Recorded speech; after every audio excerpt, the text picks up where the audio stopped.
Hi, it's Lori. Thanks for joining me for another Cricut tutorial. Today we're going to make our own patterns with the Cricut Maker to create these super cute card wallets. You could use these for credit cards, business cards, whatever you need, and they're super simple. So let's jump over to Design Space and get started. Okay, so here we are in Design Space. This is the card pouch pattern that I created. Now I could just share this with you. It's made totally out of Cricut basic shapes. But I think it's important that you learn your way around Design Space and learn how to create your own customizable patterns. So I'm just going to move mine aside and I'm going to show you how I created this pattern. The first thing we need to do to create this pattern is grab a couple of shapes. So we're going to click on shapes over here in the left hand menu bar and we're going to grab a circle and a square. Perfect. Let's move the circle aside for a moment and we're going to grab the square. We're going to unlock Keep Proportions, which is this lower left lock button, or it's also right up here in the edit menu between the width and the height. Either place does the same function. It allows you to move the square into a rectangle by changing the width and the height disproportionately. So with the lock unlocked, we're going to change that width to 5.0 and that height to 6.5. Make sure that lock is unlocked. You should have a rectangle. Perfect. Now let's change the color of our rectangle just to something to differentiate it from everything else that's going on. This is my pattern over here, so just keep that in mind. That's why I have so many layers. Now we have this circle, and remember this square was 5 inches wide. If you don't, you can click on it and look at it right here. It's 5 inches wide, so we want this circle to be 5 inches wide, and we want it to remain an exact circle, so we're going to leave that lock in the lock position. Now we're going to change the width to 5.0. Perfect. So now you can see our circle and our rectangle are the exact same width. Now let's click on the circle, click Arrange, and move to back. So now the circle is behind the rectangle. We can cover up the circle with the rectangle. Perfect. Click on the circle and you notice when you click on it you can see this hashtag right in the middle. That is the center of the circle. And all we're trying to do now is move that horizontal center right along our rectangle. Don't worry about it being perfectly lined up. We can take care of that here in a second. But we're just trying to get this, it can even be over here. That's perfectly fine. We're just trying to get this horizontal line even with the top of the rectangle, and you can zoom in if you want to be really precise. The good thing about patterns is you do have a little bit of leeway.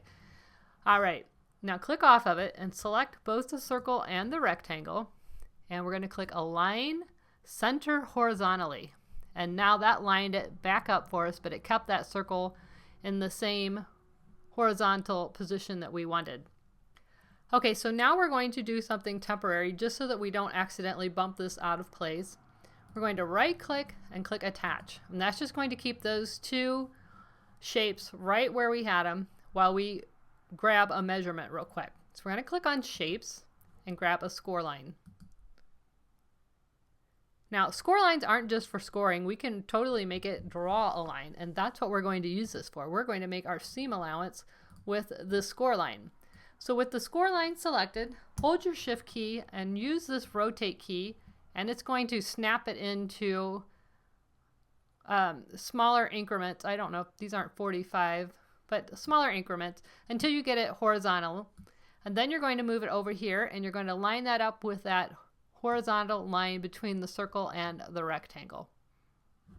Once you have that done, click on it over here in the Layers panel. You're going to click on this little score tool icon. It's going to fly out this menu, and then you're going to change it to right, and you're going to go all the way almost to the bottom to this washable fabric pen.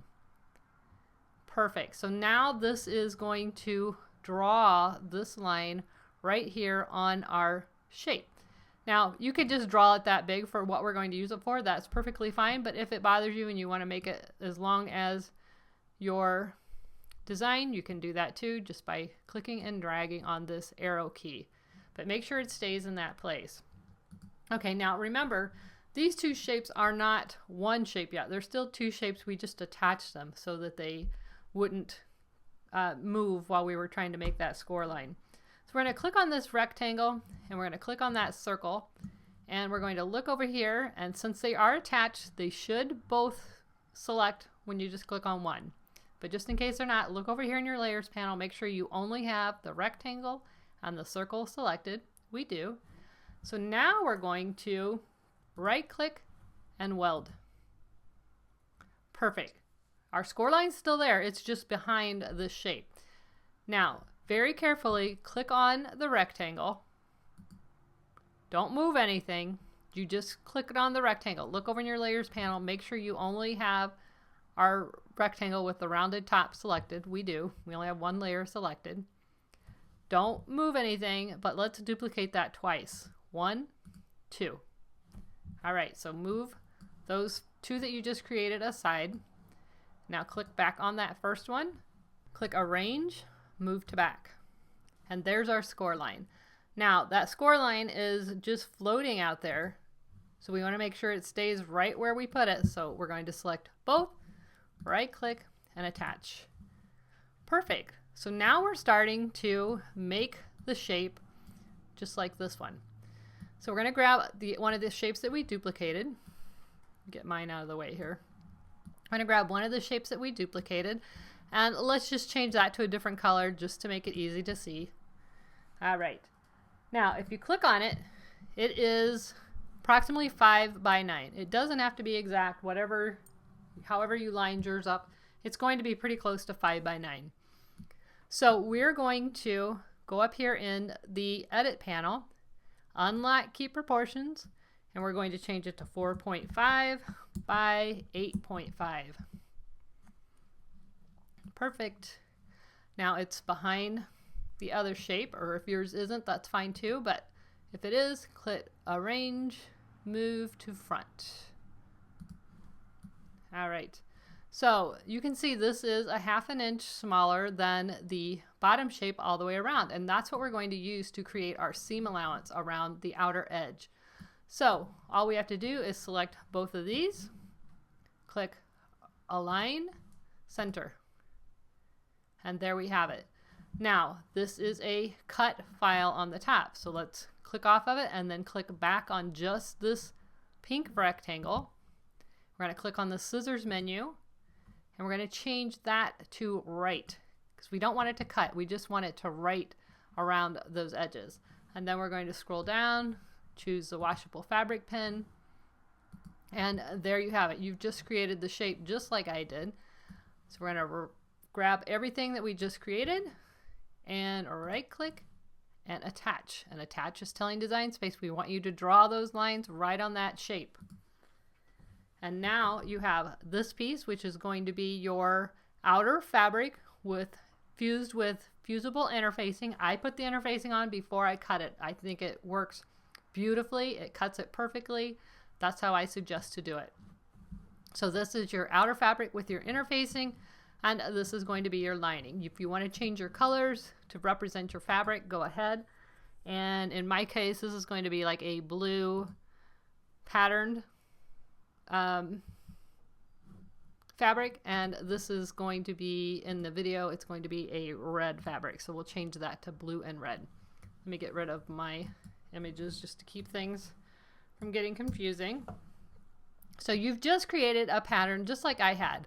I would suggest at this point you save this file. If you plan on making more than one of these, go ahead and save it, and that way you'll have it and you won't have to go through all of this exercise in the future. But this is exactly how I make my own patterns. So you're going to click Make It. Again, this is going to represent my outer fabric. I'm going to put it on the mat, pretty side down, interfacing side up, because we're going to write on the interfacing side. You're going to put your fabric marker in when you cut this one, and I just put it on the cotton setting, and then I added more pressure to make up for the interfacing. This one you're going to also put pretty side down. You can put it either way actually, but I just try to stay consistent. So put it pretty side down, and I just put this on the cotton setting. So now I'm going to show you how to get your fabric prepared to cut, and we'll move forward. So for this project, you're going to need one piece of fabric for your outer, approximately 6 inches by 10 inches. another piece approximately 6 by 10 for your lining, and then I'm using heat and bond fusible interfacing. This is the Craft Extra Firm interfacing. I like this. It's a little bit firmer than the traditional heat and bond light. And then you can use Velcro if you want, but I am going to use this button fastener or snap fastener, and I'll have this linked in the description below the video. It's pretty inexpensive and it comes with a lot of product, and I really like it. I think it adds a nice little touch to these. So the first thing we need to do is get rid of our lining fabric, and we're going to work with the outer fabric. We're going to turn it pretty side down on our ironing surface, and then we're going to cut a piece of this heat and bond fusible interfacing approximately the same size. Mine's slightly smaller, but I cut my fabric slightly larger than I needed, and that's fine. You're going to put the shiny side, and you can feel it. It kind of has an adhesive feel to it. You're going to put that adhesive shiny side face down on the wrong side of your fabric and iron it. I have my iron set on a cotton setting. I am using steam, and you're just going to iron it until it fuses. Once you have your interfacing fused to your fabric, you're going to take your pink Cricut mat. This is the mat designed for use with fabrics, and you're going to put it on the mat pretty side down, interfacing side up. Now again, my interfacing was slightly smaller than my fabric, so I'm just going to trim up those loose ends. And here you can see the fabric has been trimmed up to the size of the interfacing. Again, your finished piece needs to be about 6 by 10. I didn't worry about the length. It's just going to cut out what it needs, and I'll have a little bit of extra fabric. That's fine, but you do need to have that 6-inch wide. I do recommend this Cricut brayer when you're using fabrics on the fabric mat. It's really nice for getting that fabric nice and flat on your Cricut mat. Your fabric pin and the mat, and go ahead and cut this piece out. And you can see just how cleanly the Cricut cuts the fabric with the interfacing already on it, and my seam allowances are drawn and ready to go. Now, it does leave a few strings on your mat. Don't worry about that. As long as it keeps sticking, you can keep using it. The rotary blade will cut right over those threads. Just pick off the big ones. Now we're going to go ahead and put our lining fabric on there. Again, there's no interfacing on this piece. We're putting it pretty side down, and we're going to bray it and then cut this one, and we'll be ready to start assembly. Now, when I cut this piece out, I had a little piece of fabric left on the bottom, and this part is optional. I'm using my Cricut mat and just cutting a rectangle out of my leftover fabric, and we're just going to use this for a tab. If you haven't seen this new Cricut cutting mat and this rotary blade, I love it. Got both of these at Michael's, and I think they are just an awesome complement to the whole Cricut family of tools. So I'm going to cut this fabric approximately 1.5 inches wide. It really doesn't matter, 1 inch, 1.5, whatever you have left is fine. And the length doesn't matter. We're only going to use about 1 inch to 1.5 inches of fabric. So once you have your strip of fabric, if you're going to add a tab, go ahead and fold that in half and press it. Then fold the raw ends into the middle and press again, just like I'm doing here. And then you're going to fold that in half again and press, and that's going to make your tab.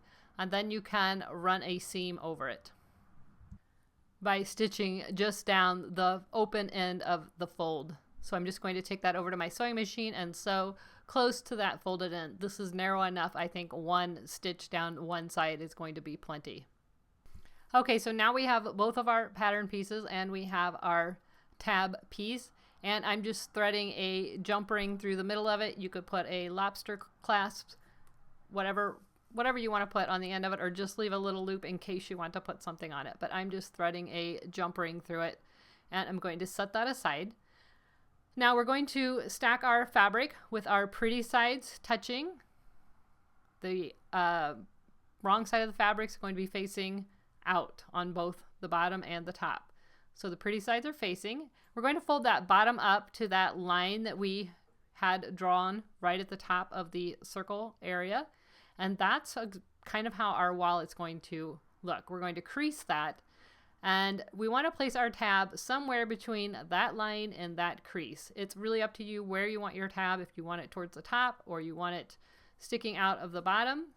But you're going to put the tab in wherever you like it. I like mine sticking out closer to the top, and you're going to put the open ends of the tab sticking out with the ring sticking in. And I actually should have left just a little bit more room. I should have stuck that in a little bit further. I found that when I sewed it down, I had very little room to get by without hitting that metal ring. So you might want to put it in just a little bit further. Pin it to the lining, to the right side of the lining, and then take it to the sewing machine and stitch just down the edge. You can see I've stitched mine into place and I've just left those tails hanging out. Now we're going to make our sandwich. Again, we're putting pretty sides together. I'm double checking where that tab is to make sure it is where I want it. At this point, it would be very easy just to remove those and lower it or move it if I wanted. And now I'm just going to clip the two pieces of fabric together, pretty sides together. And I'm just using these Wonder Clips. Again, I'll have all these products linked in the description below this video. I'm just going to clip all the way around. And then on one side or the other, I like to do the opposite side of the tab, but whichever works for you. You're going to leave about a 3-inch opening or so, and I like to do it right there in between the two lines, and I'm just going to mark those with a pen. We're not going to sew in between the two pins. And again, I'm just double checking to make sure everything's lining up the way I want it. So now we're going to take this to the sewing machine and we are going to start stitching on the blue line right at the second pin. Go down around the corner, up and around, and stop at the second pin and backstitch. Now don't worry about this line. We're not going to sew that line, and we're not going to sew between the two pins, just around the outer edge and leave the space between the two pins open. Okay, you can see I've sewn all the way around and the space is open where the two pins were. Now we can go ahead and cut off that tail. And again, I love this Cricut mat and the rotary blade.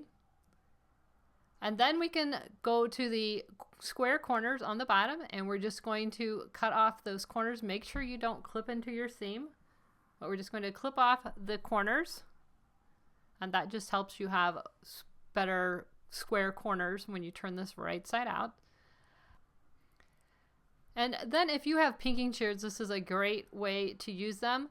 But around the rounded edge, you just want to use your pinking shears. If you don't have pinking shears, just use your scissors and just cut some slits into that rounded edge. Make sure, again, you don't cut your seam. But this just helps it, when you turn it right side out, to turn right side out a little bit nicer. Also, if you have any excess seam allowance, go ahead and cut that out. But leave any area between the two pins where that was open.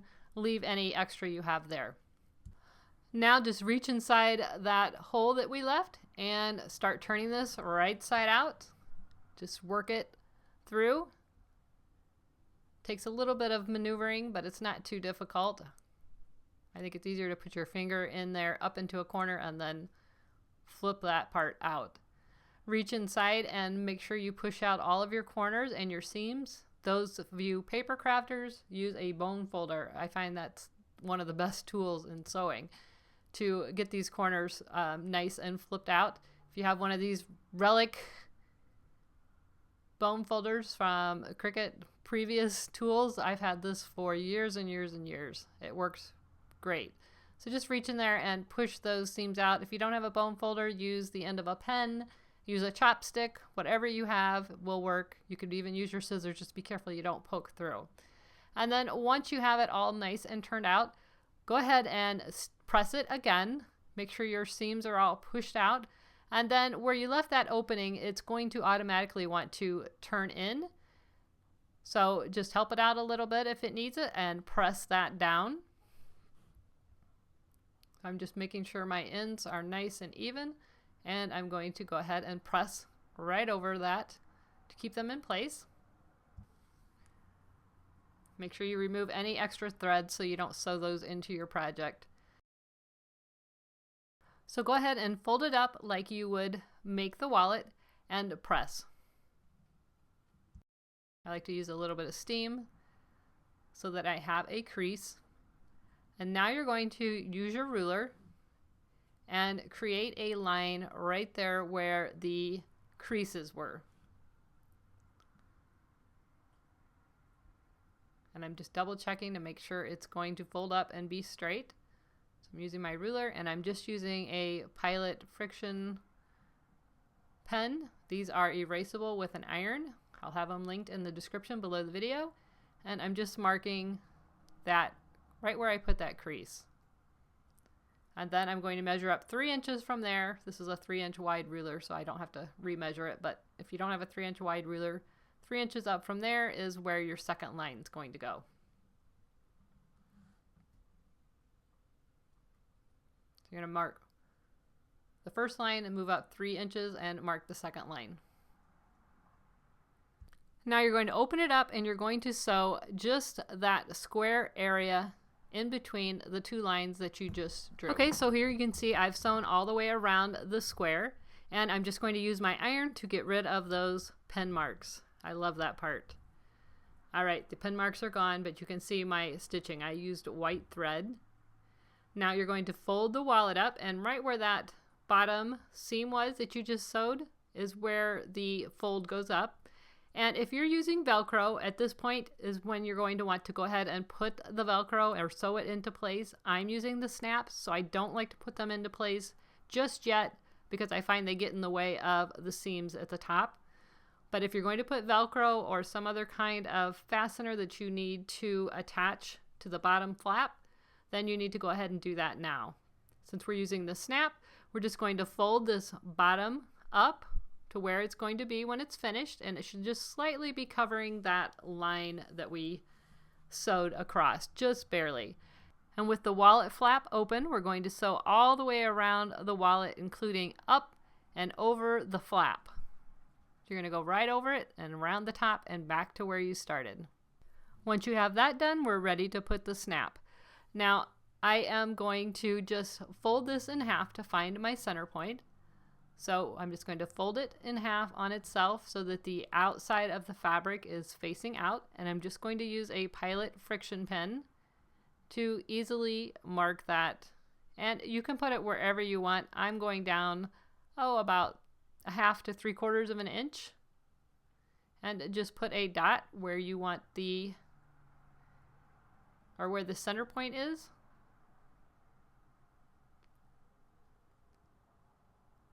And hopefully you can see that. I can see it, but there's just a little dot. That's all you need. It marks right where the center is. Once you have that center marked, close it up, look at it, make sure that it looks centered. If it doesn't, go ahead and use your iron and erase it and try it again. Once you have your center marked, we're ready to insert the snaps. Now the snaps consist of 4 pieces. You'll have 2 pieces that look sort of like a thumbtack.